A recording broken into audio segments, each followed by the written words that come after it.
we looked at our reform line. This is just a portion of it.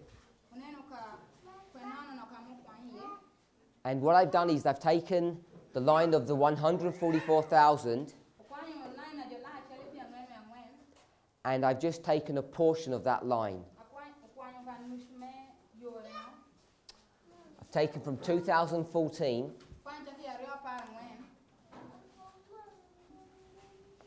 to Daniel 11 verse 41.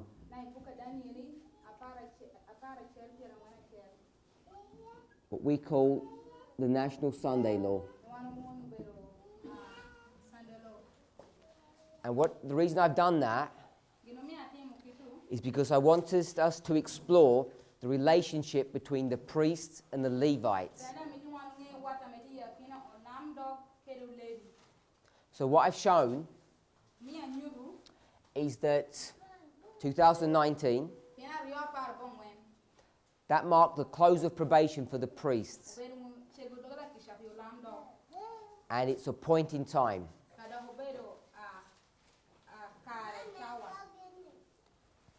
2 years later begins the close of probation for the Levites. And the close of probation for the Levites is also a period of time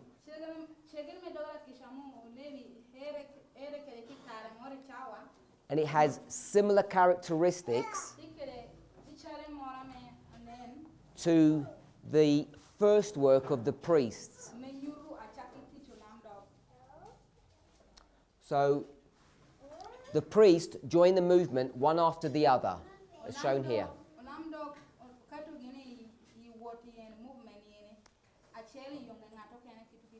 And the Levites join the movement also one after the other.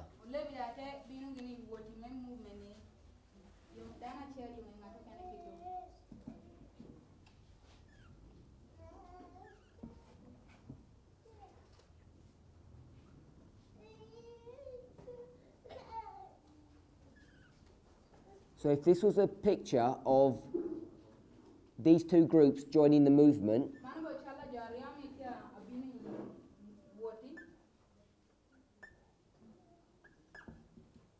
1, 2, 3. These are the priests joining one after the other.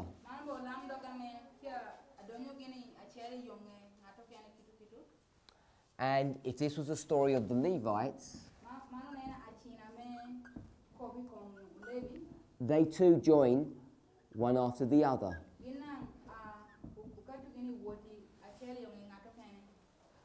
But there are subtle differences between the two groups. The priests, they join the movement during their probationary time. So we mark the close of probation here. But the Levites, when they join the movement, they join the movement after the close of probation. So for the Levites, it's after the close of probation, and for the priests, it's before.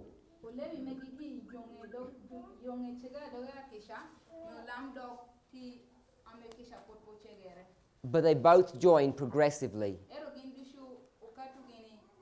And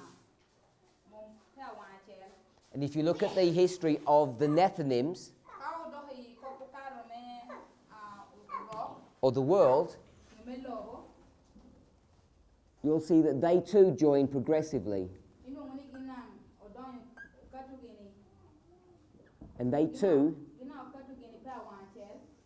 join after the close of their probation. They join after the close of their probation as well.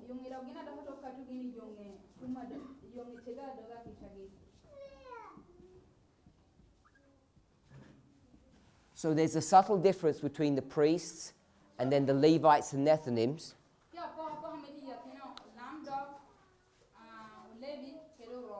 And the difference is Priests join before their close of probation, and the next two groups join after their close of probation.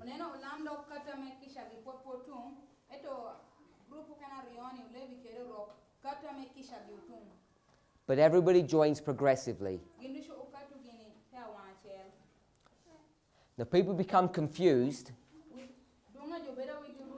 why we say that the priest's probation closes at a point and the probation of the Levites is progressive.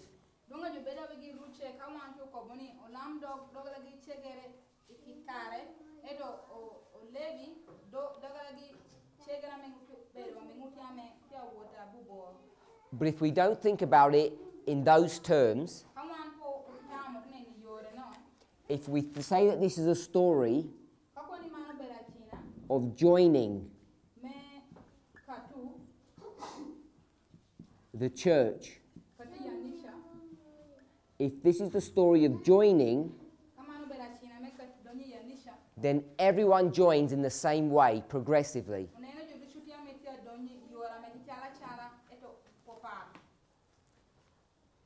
But the experience, the dispensation of when you join is different. Priests before, Levites and Nethinim after.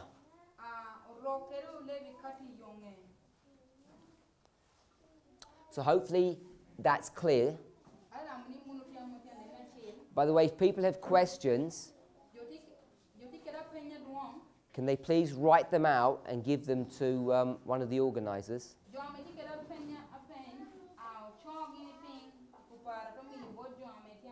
So we can try to address those questions that you might have.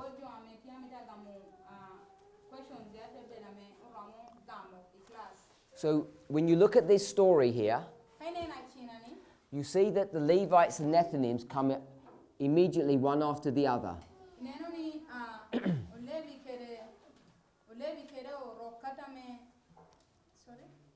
You'll see that the Levites and Nethinims join one after the other immediately.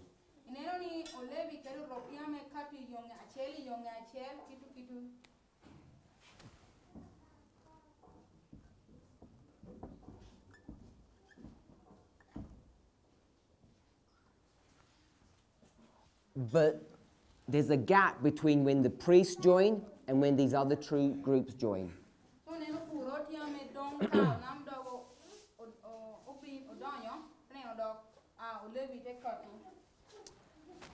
This period of time here.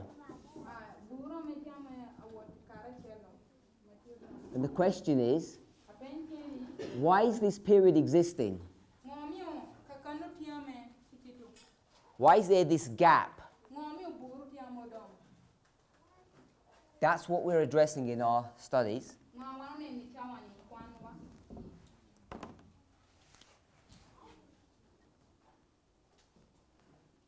So we have the priests,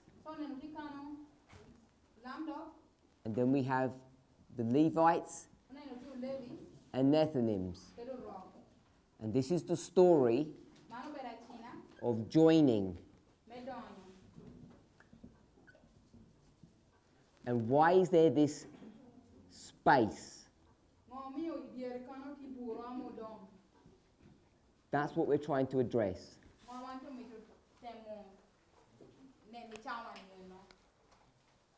So, this picture that we've got here is what we had drawn here. We have the close of probation for the priests here.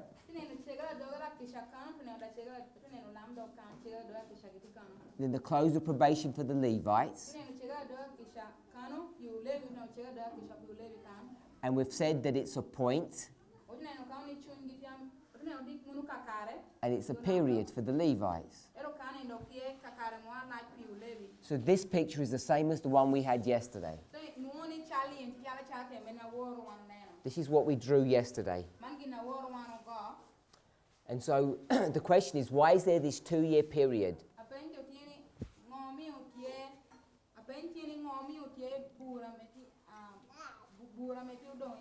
Why is there a delay before the Levites join us?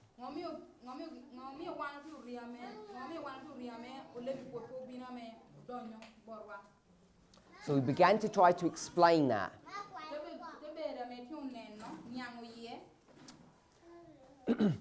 Before we did that, we discussed the misconception that many people have.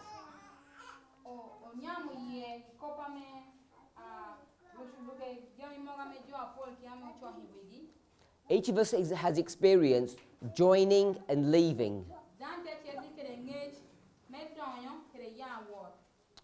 Many of us may have left the conference church, joined this movement. Some of us have been baptized. Some of us are waiting to be baptized.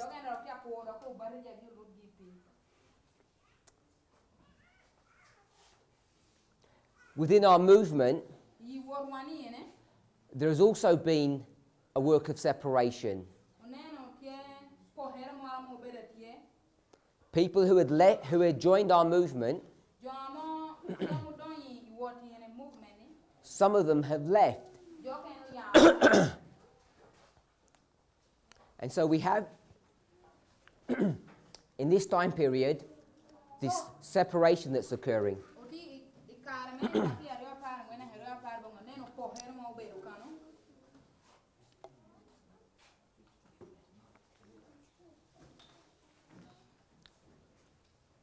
So we want to explain why this separation has happened.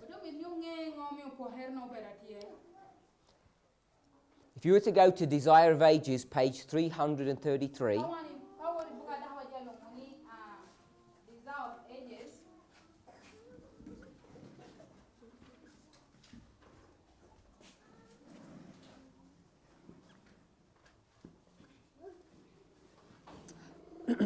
Ellen White will comment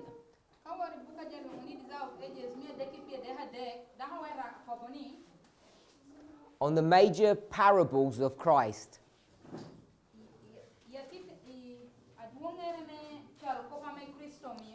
And one of the ones that she discusses is the parable of the wheat and tares taken from Matthew 13.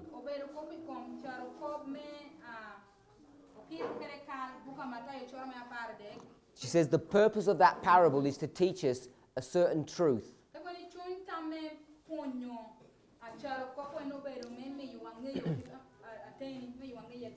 And she calls it the great separation.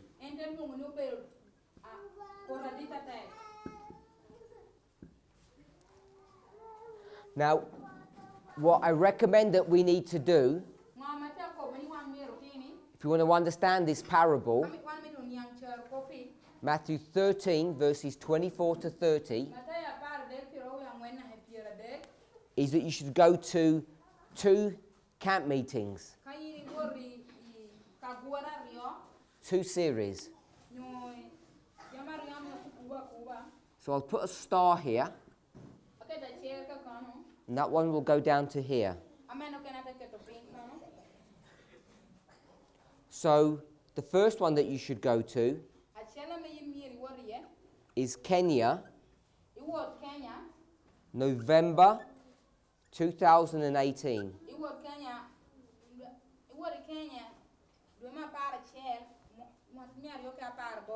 And the second one you should go to is France, December 2019.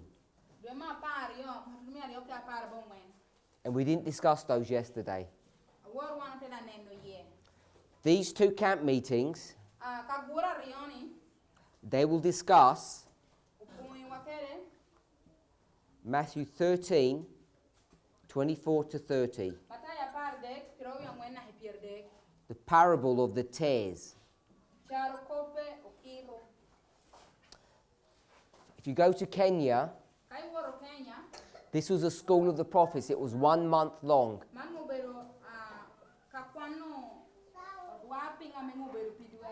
So what you need to go to are the Sabbath meetings. And I think there were 3 of them. It's not the whole school. The one last year, that was a 7-part series, I think, all about this subject.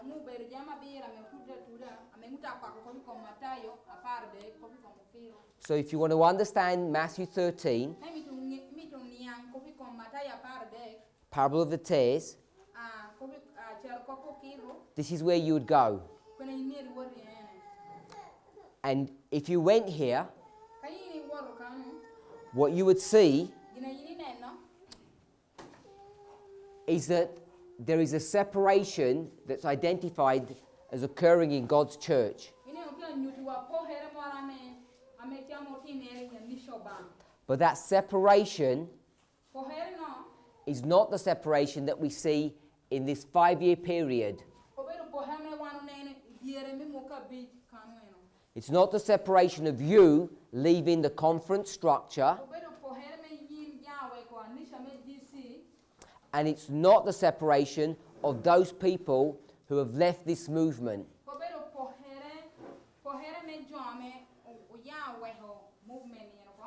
Now, if you want to understand this separation and the 2 passages that we went to, Great Controversy 608, Testimonies to the Church, Volume 8, page 41,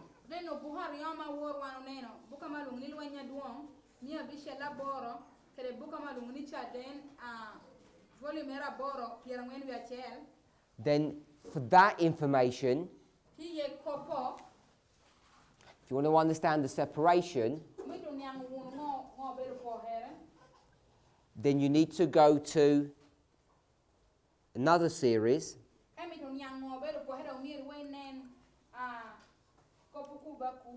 This is Uganda. School of the Prophets. And this is January 2020. Last month. This is the school that we just had in Ginger.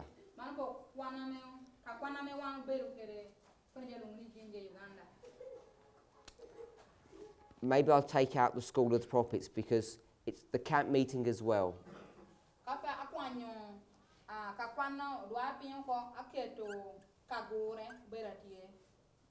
So it'll be January and February 2020. And there we discussed this work of separation. So there are 2 separations that are being brought to view. One that's in Matthew 13 and one that's in the Spirit of Prophecy. Now, the question that we want to address is, why is there this period of waiting?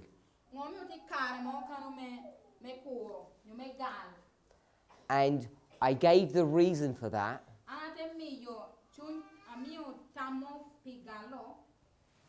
Here. This last priest that's come in, this priest is not fully trained and they're not ready to do the work of teaching, of instructing. So this time period here is designed for the priests who come here at the end to be trained, because they haven't been in the movement long enough. So we had it here. The reason is this, because people are not sufficiently trained. That's what this period is for.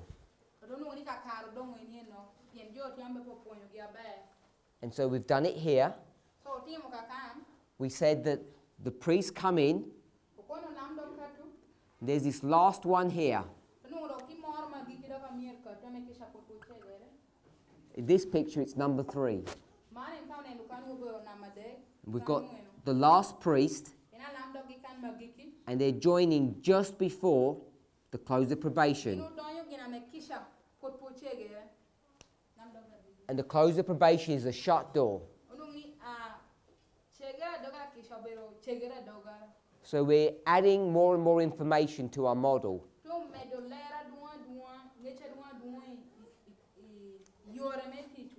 So this period here from 2019 to 2021, which we call the harvest of the priests, when you consider that period as the close of probation, it's only a point.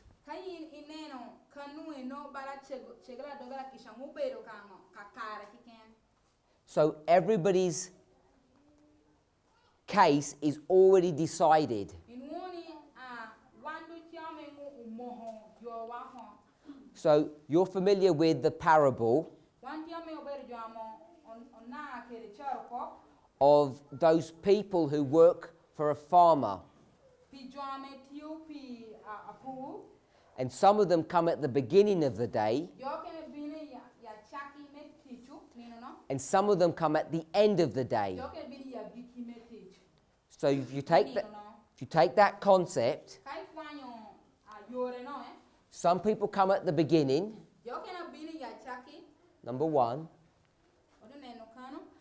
and some people come at the end, number 3. And in that parable, if you've worked all day, or you've just worked for an hour, if you've been in that field for 12 hours or 1 hour, does it make a difference? Does it make a difference? No. You all get paid the same amount, don't you? We agree with that? So, if we think about that penny that they all receive as a certificate, a reward, let's not think about it as money. Let's think about it as a ticket.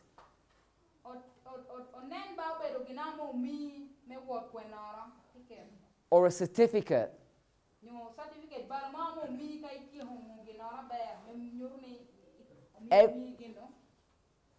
Everybody gets the same certificate or the same ticket.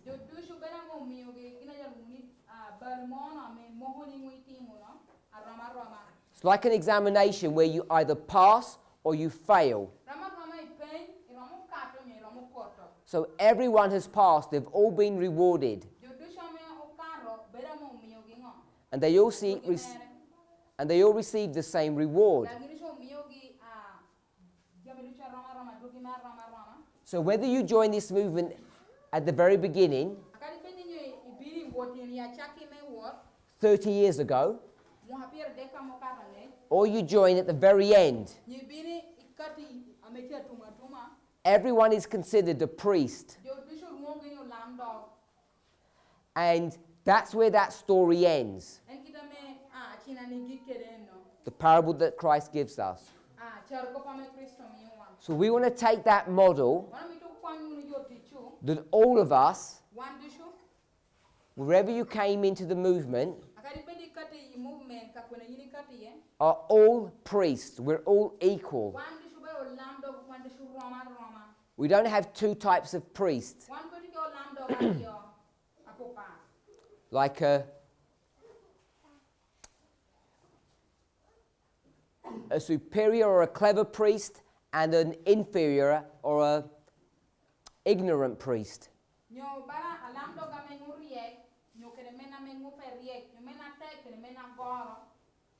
At this level, in this story, everyone is equal. They all have the same title.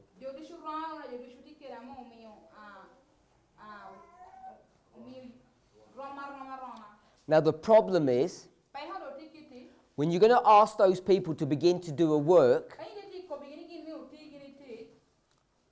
that not everybody is trained. They're not able to share this message with people.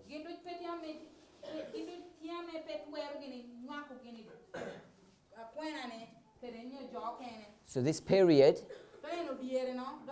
same period here, identified here.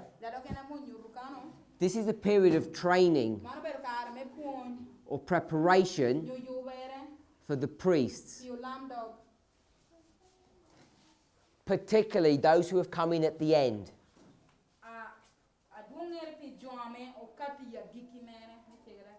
Now what's interesting is that those people who came at the beginning, you might think they have an advantage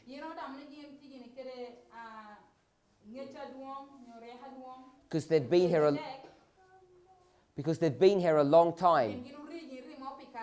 So you might say, if I'd come in at the beginning, it would be easier for me. It's too difficult because I came here at the end. And of course that's not true. There's no advantage if you came here at the beginning.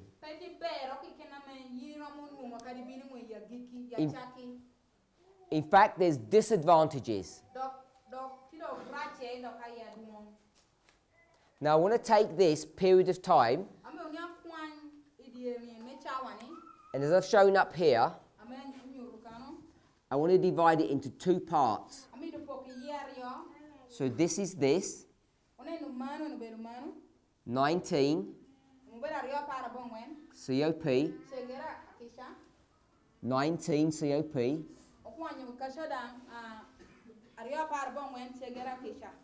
and I want to break it into two parts. And this way mark is this one here, that I've called Sunday law. And this is 89.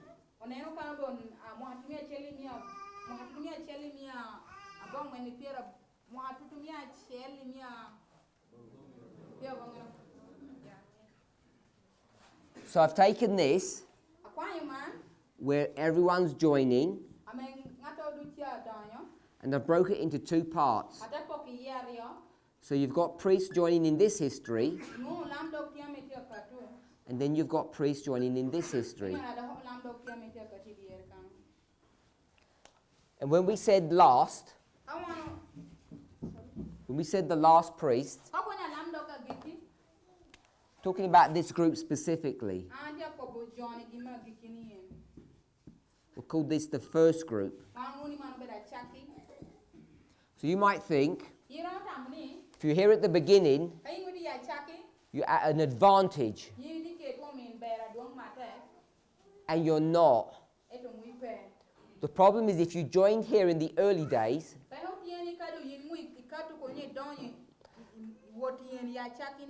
when you come towards the end, and you come into our history here, the period where we've got a question mark, you're having to unlearn many of the things that you've been taught. So you see the work of separation that we've identified here, and you see it's specifically this time period where we've got last. So this separation period occurs here. And the reason why it's occurring in the movement is because this first group, they're not willing to unlearn. They're not willing to change. So for those of you who came in at the end, it's much easier. You don't have to unlearn things that you learned in the movement.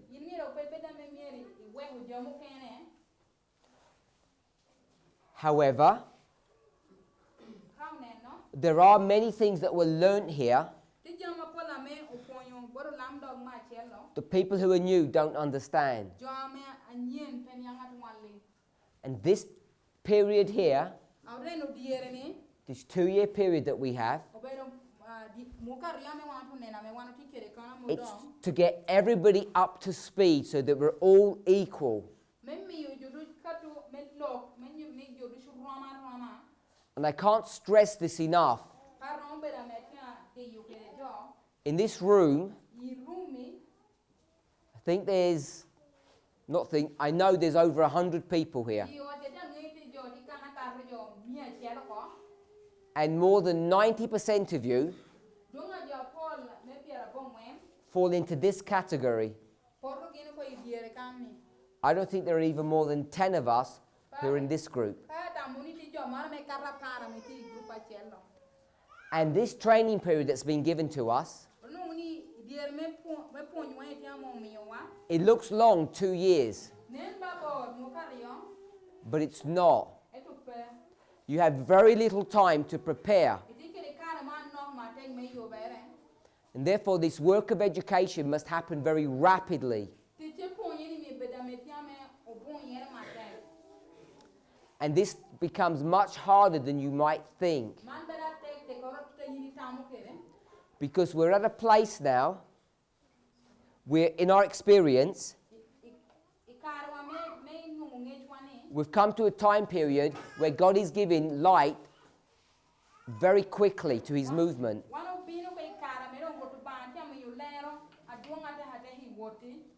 And we keep on producing more and more information.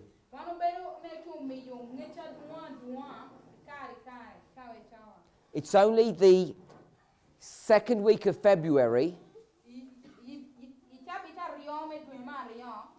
and I think we've already approaching 100 presentations just for this year.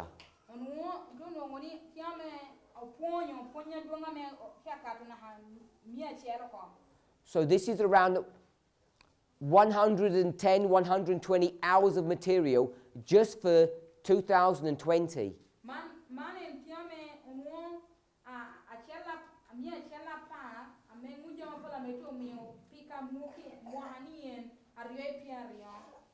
So it can become very difficult to keep up with all the information.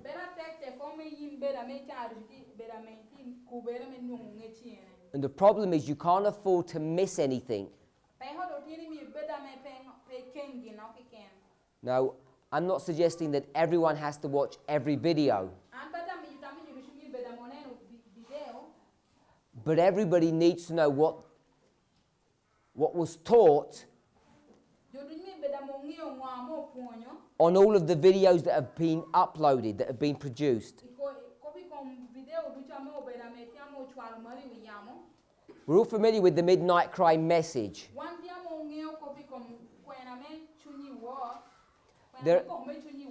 There are nearly 300 hours of material just on that midnight cry message.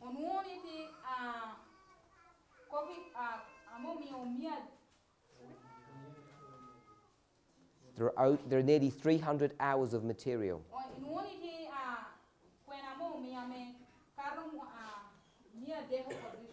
Now, in this congregation, we have Bible workers.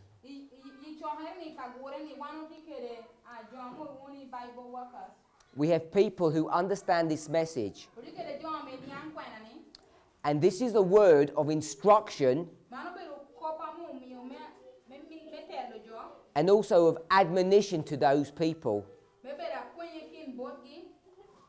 Admonition is a soft way of telling people off. When you consider the amount of work that needs to be done, and you consider the responsibility of being a Bible worker,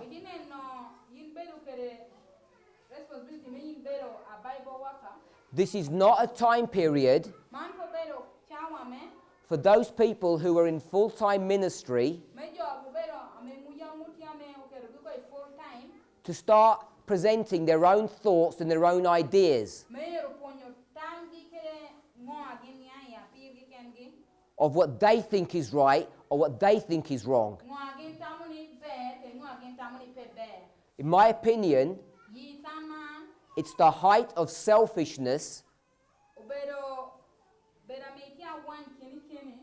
when you have access to truth, which we know that God is giving to his movement, and rather than sharing that light, you decide to share your own light. You want to study for yourself and share your thoughts rather than teaching those who need your help.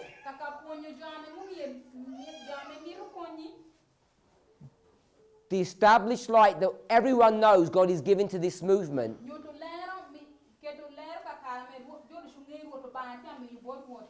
It's not like there's plenty of time and there's not enough to present.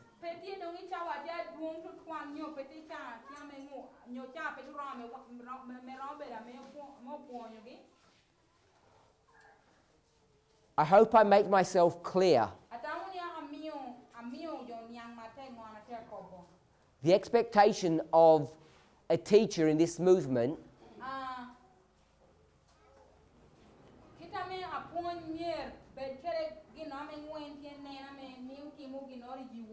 especially in this critical time period, is not to start creating and sharing their own thoughts and ideas of what's right and wrong,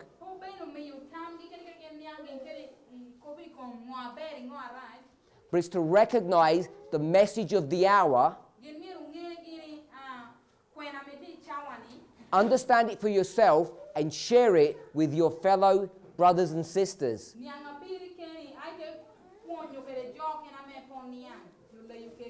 There's not enough time just to do that, let alone to study things of your own devisings, trying to develop those studies and push people in a direction which looks like new light.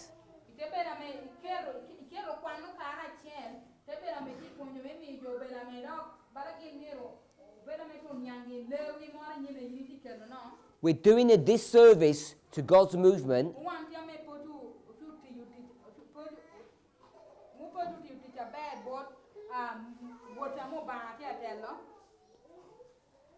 if we know what is being taught by the people that God is leading, and rather than teach that, we choose to teach our own thoughts and ideas.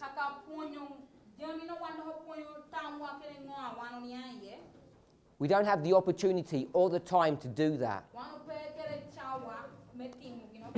So coming back to our recap,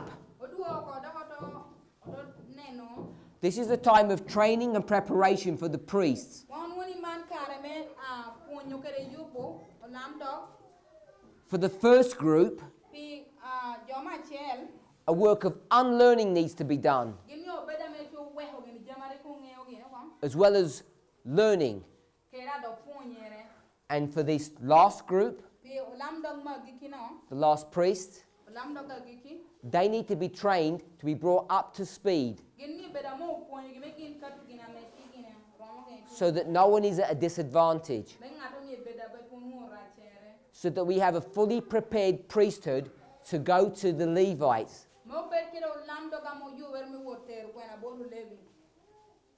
Every single one of you has an obligation not only to teach but to learn.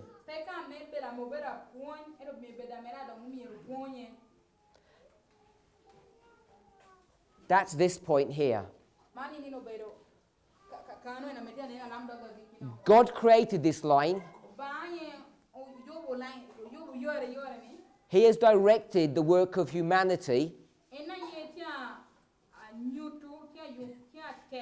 and He has seen fit to give us this short time period to get ready. Therefore, we must have faith that it's enough time.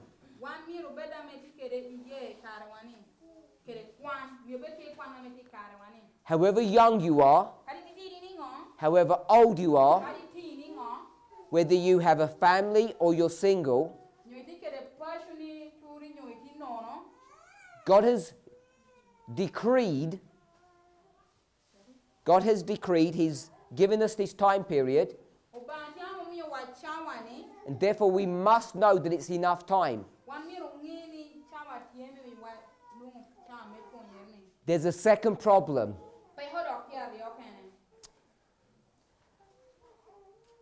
Particularly this verse group here. But many of this last group, when they joined this movement, they brought many false ideas with them.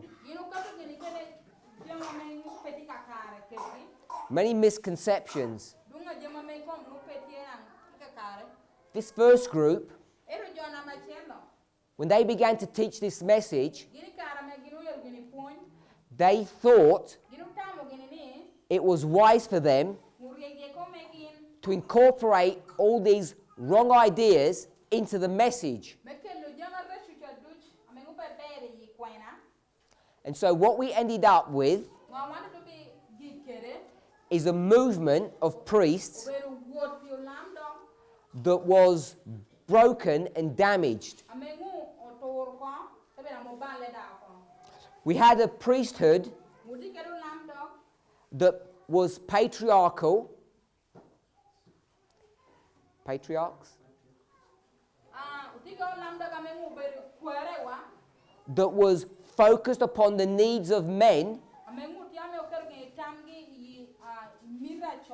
That was run by men. And women were considered to be underneath men.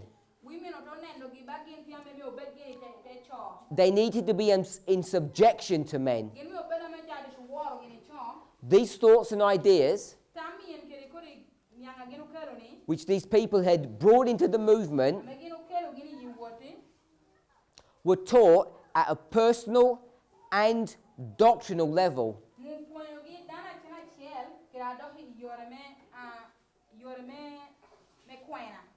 This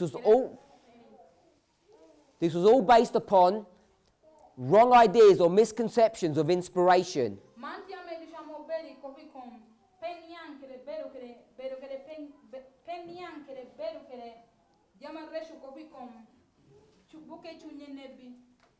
As an example, the leading ministry in this movement,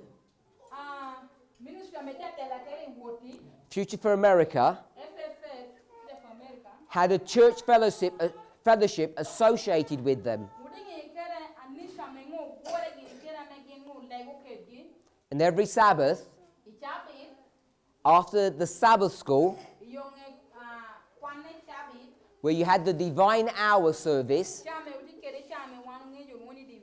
they would only have men do that service. Women were excluded to do the divine hour meeting. And nobody thought anything of that. Nobody raised a complaint. Many people didn't even notice. And obviously the architects of that program,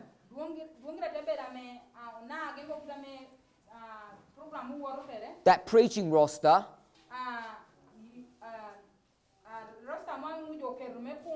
they thought that was a good idea. They thought they were fulfilling God's will. So we have a secondary problem in our movement. We have a secondary problem in our movement. First problem, the priests have not been here long enough to be trained. This is a phenomena that God has created. It's part of the structure of these lines.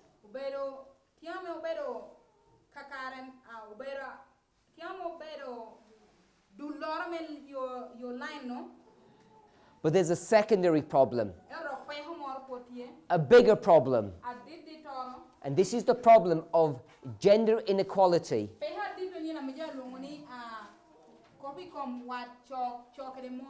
We have a movement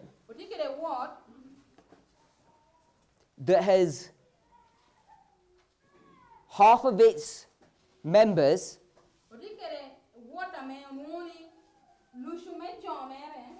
women systematically undertrained, not given the opportunity of developing their teaching ability to the degree that we have a large disparity between men and women. And this problem has been created, as I said yesterday, by the leadership of this movement. Those people who came here in this history, they imprinted an image of God that was wrong.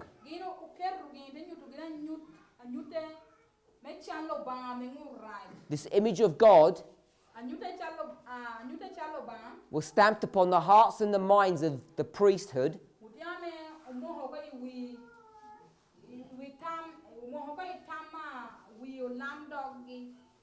and the representation of God that was given is wrong.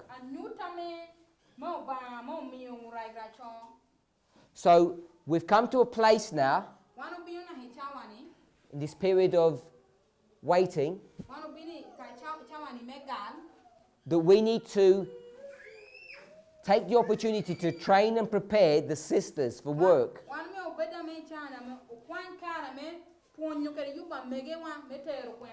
The reason why we have so much damage is because there was a culture in our movement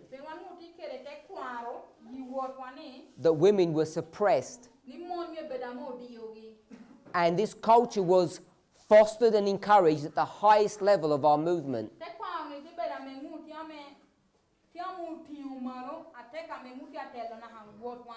So God has given us, every single one of us, the opportunity to correct that mistake.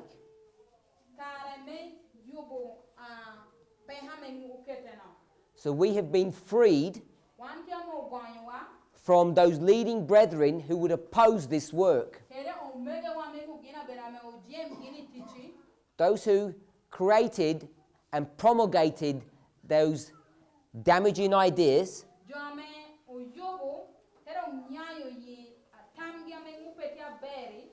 They've left the movement.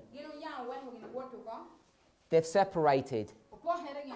And so we've come to a time where we have to train all of the priests. You have heard that experience, that work, in the following word: equality.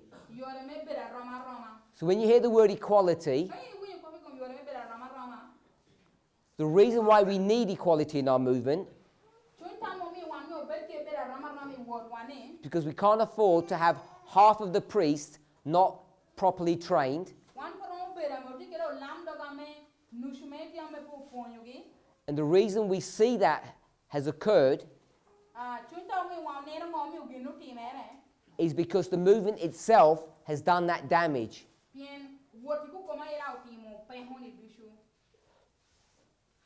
So in this history, from 19 to 21, this is why you see us focusing on preaching rosters, on ensuring that women have leadership positions, that wives and daughters are treated properly in their homes.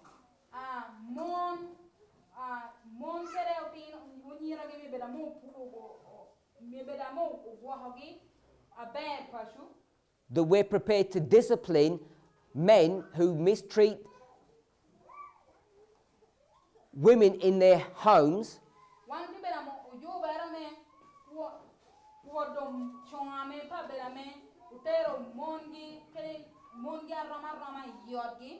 And whilst we've been here in Africa to address the issue of dowry,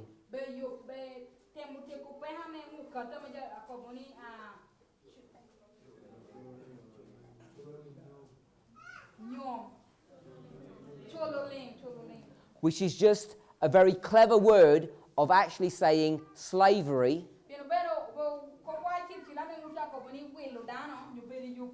or human trafficking. So we want the movement to be clear how we view that practice.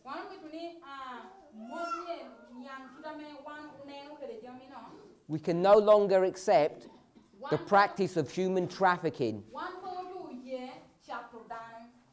And everybody knows that it's wrong. Because if the human trafficking was based upon color, or one tribe trafficking another tribe,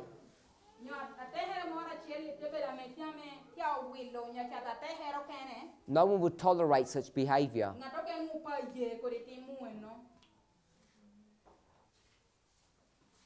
But based upon a wrong understanding, based upon the excuse of religion, men think it's acceptable to abuse women. And so we have come out to make a clear statement that those men who traffic women cannot and should not be part of this movement.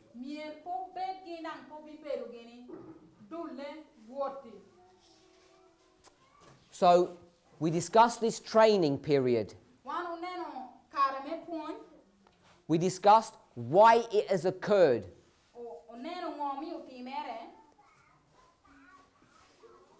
Because the movement has not trained its members.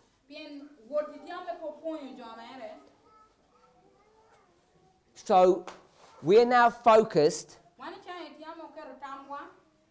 to correct those errors.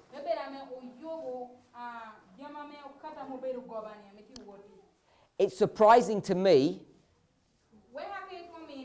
why there is so much resistance,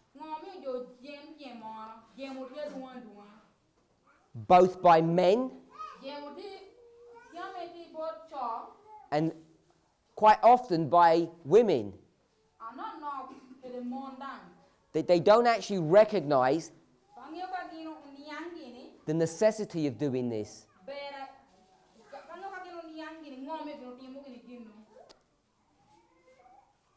Whilst we're focused on this training, of this work of preparation,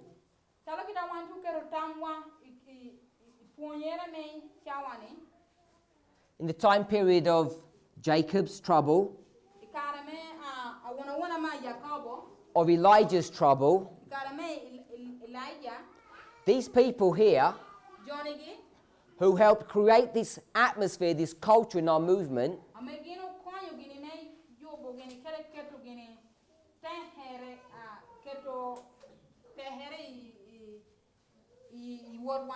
they've continued to cause trouble. And whilst we're busy preparing,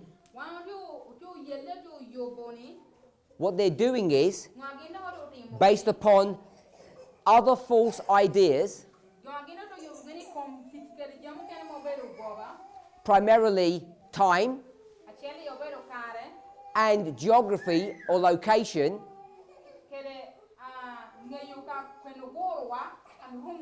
they've developed a prediction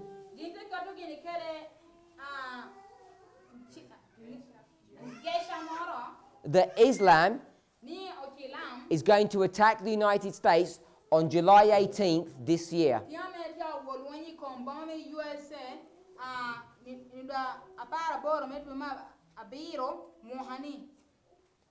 Now, this prediction in and of itself doesn't hurt us.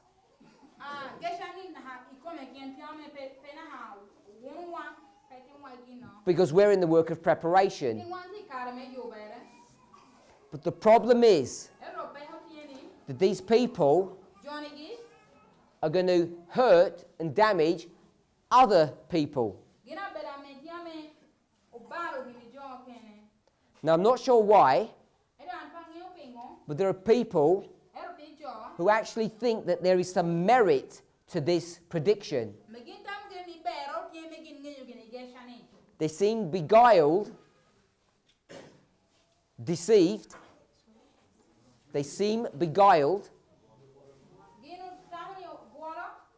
by the false ideas of Future for America.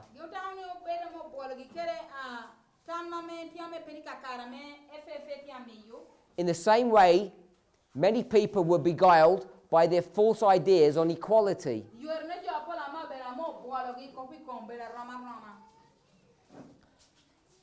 So we want to spend some time addressing this issue.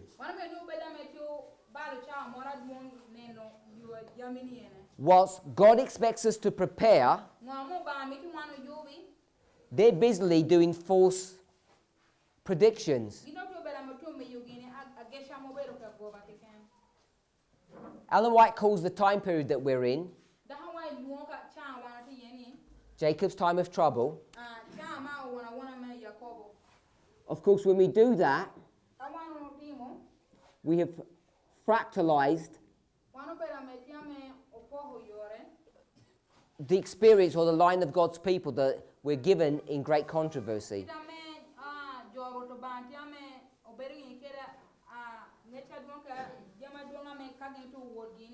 So in this period here, that's called Jacob's time of trouble, I've called Elijah's time of trouble. Because Elijah is one of the prophets that explains or shows us what actually happens in this history.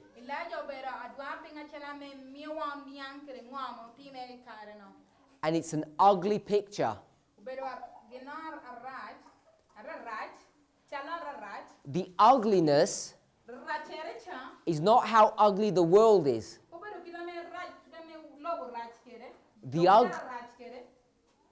The ugliness is in the realization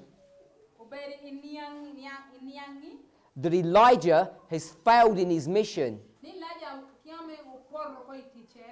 and the bitter experience that he needs to go through.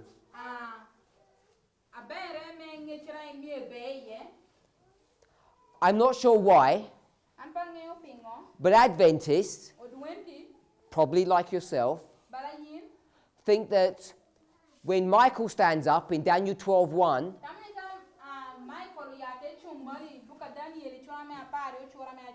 and we flee to the mountains, we'll be satisfied with the good work that we've done. And God will complete this last work, protecting us in the cleft of the rock, whilst he destroys all the enemies.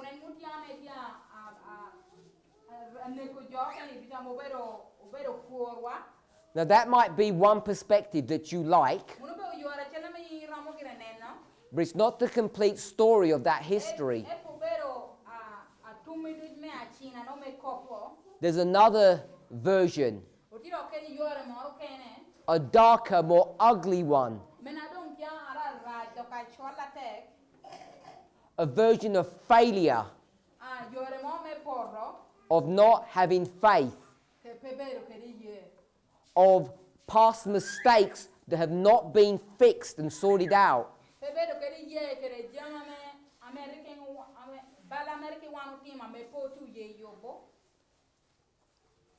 Far too often,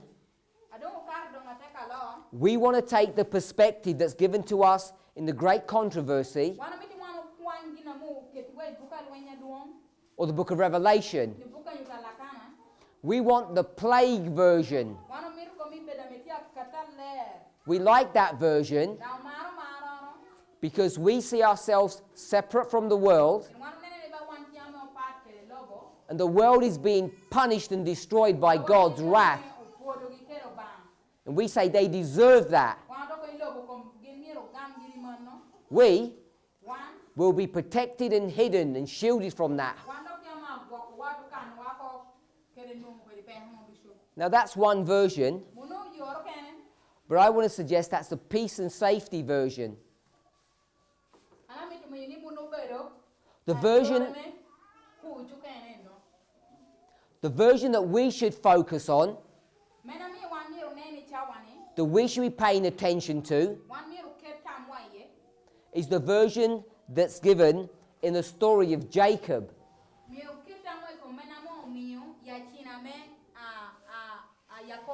The reason it's called Jacob's time of trouble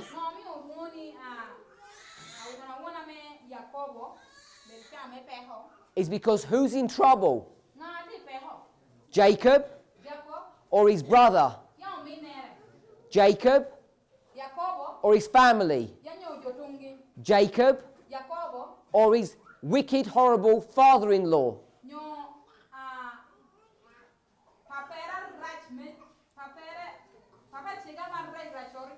Jacob or the world? We all know that the person that's in trouble is Jacob, and his life is in danger. And this is after the close of probation.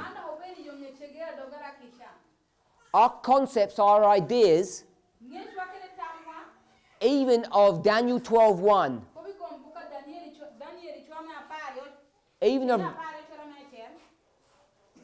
even of Revelation 22 verse 11, they're very shallow and twisted. I want us to consider the story of these two men.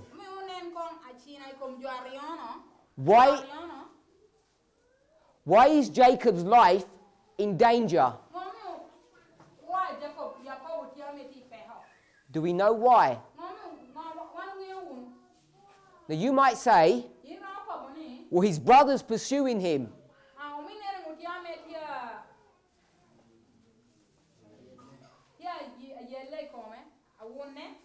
Why can't God protect him? Let me ask you a question if you believe that. This is the night of his trouble.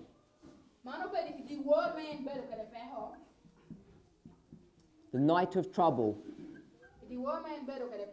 He begins to fight here. We'll call it the Alpha. And he ends his fight here, the Omega.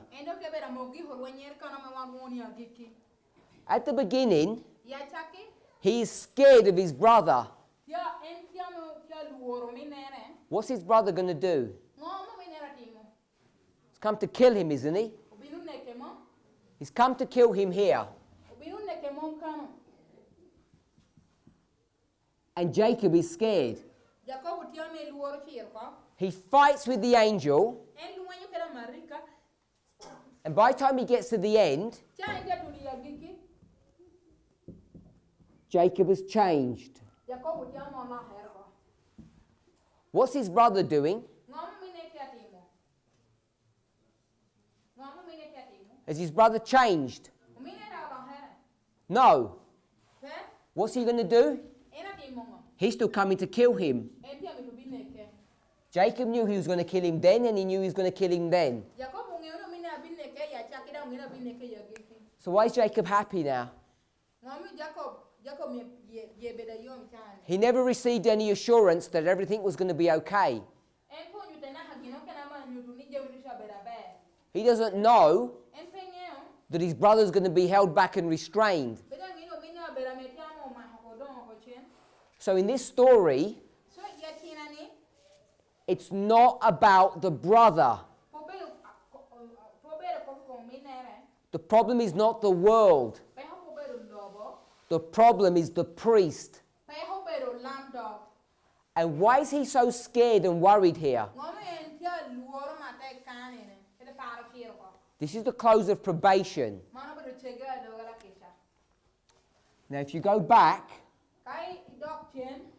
to Bethel, what did he do at Bethel?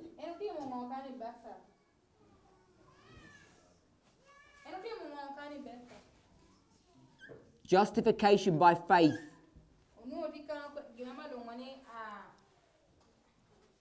So,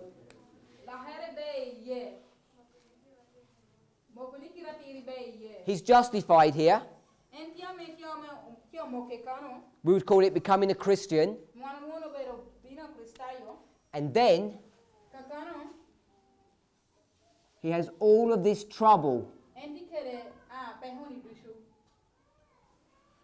And in this trouble, what's his conduct? Good or bad?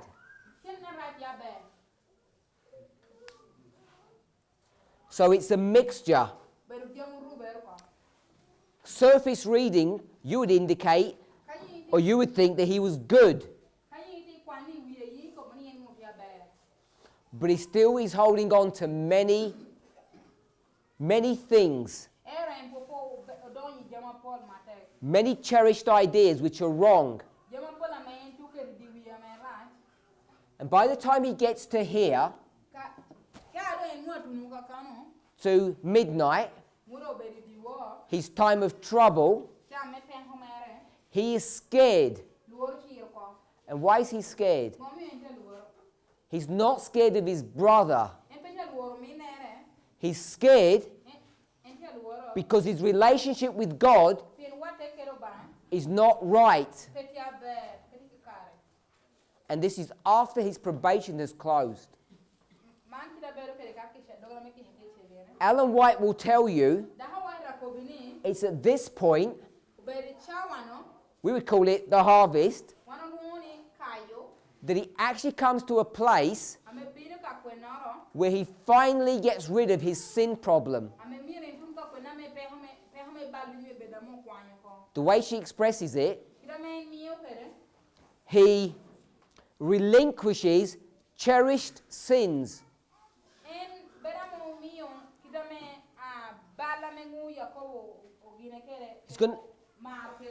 The relinquishment happens here. And the reason it's happening is because of external forces. He's been forced to make these decisions. He struggles in this history. Struggling with whom? With God. Does he even know what God looks like? Does he? No. He thinks God is his enemy. Many of us in this room think that as well. When God has instructed us to train the people, particularly the sisters, many of the brethren here, they think this must be against God's order. Surely this can't be correct.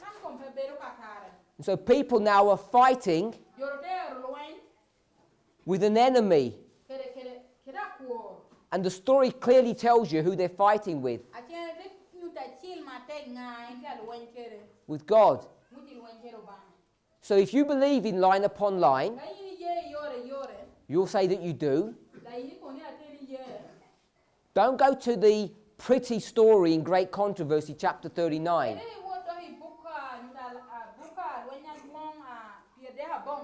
where the bad people are in the world. Go to the story at the beginning, where you are the bad person. You're the one that's in trouble, and you don't even trust in God. In fact, you don't even know what He looks like. And instead of fighting against the world, which you're supposed to do,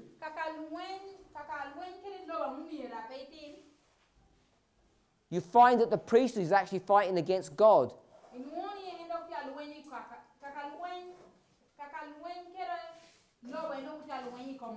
This movement is wrestling against God at the same time that they claim to be faithful.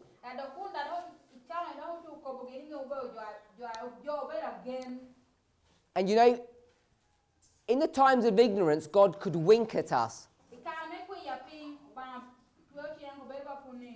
And it's not that you're ignorant. We were told about this issue way back here in this history, before we entered into the time of trouble. Every one of us was warned what the issues were. And now, where God wants to change us, we find ourselves fighting against Him, questioning Him. This is what we need to understand.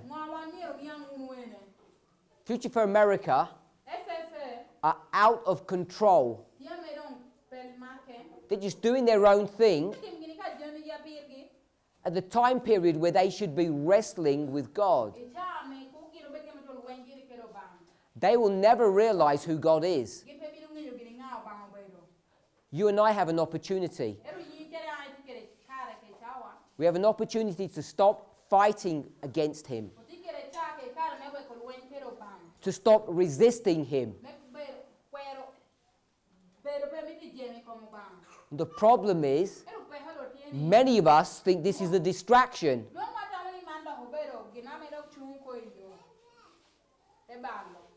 Jacob's brother is coming to kill Jacob, his family, everything that he considers dear. And in the midst of all of that, all this is a distraction, isn't it? It's a distraction. Having a conversation with God. He should have been asking God, sort my brother out. Protect my children. What does he care about? What does he care about? Look how selfish he is. He didn't say, God, protect my family, don't worry about me. What did he say? Bless me. It's all about me, not about anyone else. We should try to understand that story in order for your family to be safe. You need to receive a blessing from God. The only way you're going to be blessed is when you stop fighting against Him. And the reason we're fighting is because the person who's our friend, we actually think is our enemy. The other story that comes to our attention is Elijah. And Elijah in this time period is running scared. Why? He was doing so well here on Mount Carmel. against the false prophets. And now he's running scared because he's failed in his duty. We too have failed in our duty. And this is a time period where God is going to restore us. This is not a time period where we're coming up with new fanciful predictions.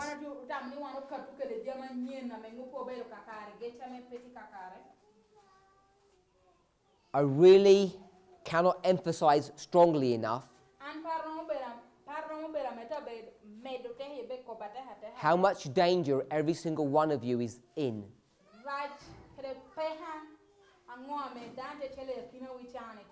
If you're a teacher, look at the work that lies closest. You have a responsibility to teach those who don't understand this message. We have too much material already.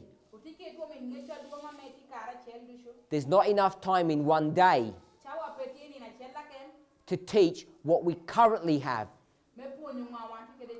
Stop spending time trying to find new things. For those of us who are wrestling, who are fighting and resisting against the subject of equality,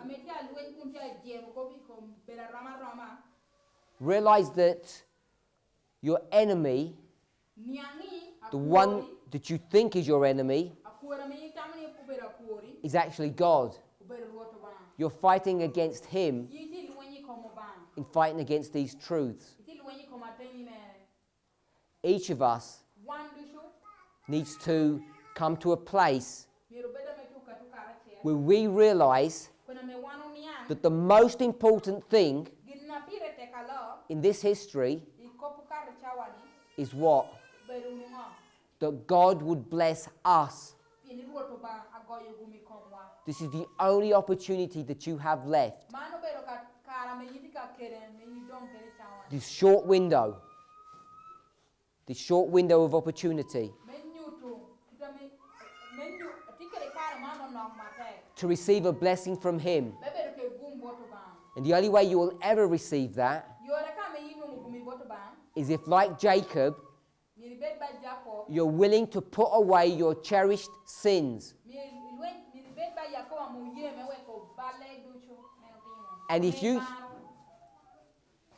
if you think the price is too high,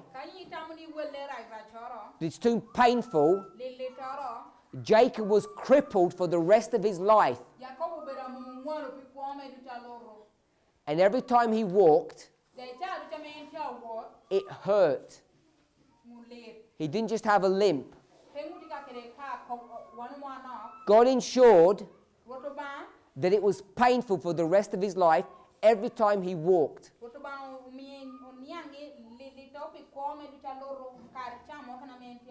That's the kind of God we serve. He presses the pain so that we don't forget. So if you find the sacrifice of equality too much,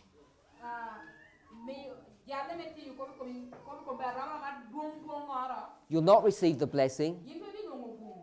You'll fail the test. And if you think the price is too high, remember that Jacob had permanent scars through this experience. He wasn't the same person afterwards that he was before. There were good things that happened. He was blessed. He knew who he was. But he had to pay a price for that. And that price followed him for the rest of his life. Don't count the cost of equality. Rather embrace it Let's pray.